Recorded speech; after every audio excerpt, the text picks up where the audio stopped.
Mark ಸ್ಟೋಯ್ನಿಸ್ ಬಾರಿಸಿದ ಅರ್ಧ ಶತಕದ ನೆರವು ಪಡೆದ ಲಕ್ನೋ ಸೂಪರ್ ಜೈಂಟ್ಸ್ ತಂಡ ಐಪಿಎಲ್ನ 48ನೇ ಪಂದ್ಯದಲ್ಲಿ ಮುಂಬೈ ಇಂಡಿಯನ್ಸ್ ವಿರುದ್ಧ 4 ವಿಕೆಟ್ಗಳ ಗೆಲುವು ಸಾಧಿಸಿದೆ.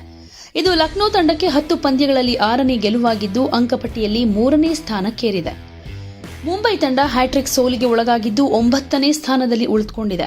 ಮುಂಬೈ ತಂಡ 10ರಲ್ಲಿ 7 ಪಂದ್ಯಗಳನ್ನು ಸೋತು ಕೇವಲ 6 ಅಂಕಗಳನ್ನು ಪಡೆದುಕೊಂಡಿದೆ. ಟಾಸ್ ಗೆದ್ದ ಕೆಎಲ್ ರಾಹುಲ್ ಬಳಗ ಮೊದಲು ಫೀಲ್ಡಿಂಗ್ ಸೆಲೆಕ್ಟ್ ಮಾಡಿಕೊಳ್ತು. ಮೊದಲು ಬ್ಯಾಟ್ ಮಾಡೋದಕ್ಕೆ ಆಹ್ವಾನ ಪಡೆದ ಮುಂಬೈ ಬ್ಯಾಟಿಂಗ್ ವೈಫಲ್ಯ ಎದುರಿಸಿ ತನ್ನ ಪಾಲಿನ ಓವರ್ಗಳು ಮುಕ್ತಾಯವಾಗುವಷ್ಟೊತ್ತಿಗೆ 7 ವಿಕೆಟ್ ನಷ್ಟಕ್ಕೆ 144 ರನ್ ಗಳಿಸಿತು. ಪ್ರತಿಯಾಗಿ ಬ್ಯಾಟ್ ಮಾಡಿದ ಲಕ್ನೋ ತಂಡ ಇನ್ನು 4 ಎಸೆತಗಳು ಬಾಕಿ ಇರೋ ಹಾಗೆ 145 ರನ್ ಗಳಿಸಿ 6 ವಿಕೆಟ್ ನಷ್ಟಕ್ಕೆ ಗೆಲುವಿನ ದಡ ಸೇರಿತು. ಮೊದಲು ಬ್ಯಾಟ್ ಮಾಡಿದ ಮುಂಬೈ ತಂಡ ಆರಂಭದಿಂದಲೇ ಬ್ಯಾಟಿಂಗ್ ವೈಫಲ್ಯ ಎದುರಿಸಿತು. ಇಶಾನ್ ಕಿಶನ್ 32 ಬಾರಿಸಿದ್ರು. ಇವರ ಜೊತೆ ಇನ್ನಿಂಗ್ಸ್ ಶುರು ಮಾಡಿದ ರೋಹಿತ್ ಶರ್ಮಾ 4 ರನ್ಗೆ ಔಟ್ ಆದ್ರು. ಸೂರ್ಯಕುಮಾರ್ ಯಾದವ್ 10 ರನ್ ಗಳಿಸಿ ಔಟ್ ಆದ್ರು. ತಿಲಕ್ ವರ್ಮಾ 7 ರನ್ ಗಳಿಸಿ ರನ್ಔಟ್ಗೆ ಬಲಿಯಾದ್ರು.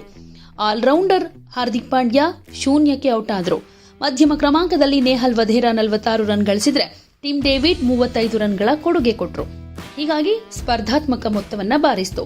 ಗುರಿ ಬೆನ್ನಟ್ಟುವುದಕ್ಕೆ ಶುರು ಮಾಡಿದ ಲಕ್ನೋ ತಂಡ ಕೂಡ ಆರಂಭಿಕ ಆಘಾತ ಎದುರಿಸಿತು.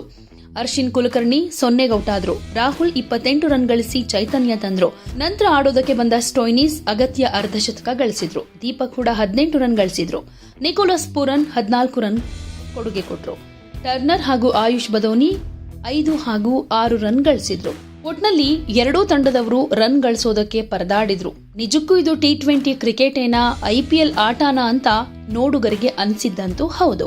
ಒಟ್ನಲ್ಲಿ ಲಕ್ನೋ ಕೂಡ ಸುಲಭ ಗುರಿಯನ್ನ ಪಡ್ಕೊಂಡ್ರು ಕೂಡ ರೀಚ್ ಆಗಿ ಗುರಿ ಮುಟ್ಟೋದಕ್ಕೆ ತಿಣುಕಾಡಿದ್ದಂತೂ ಸತ್ಯ.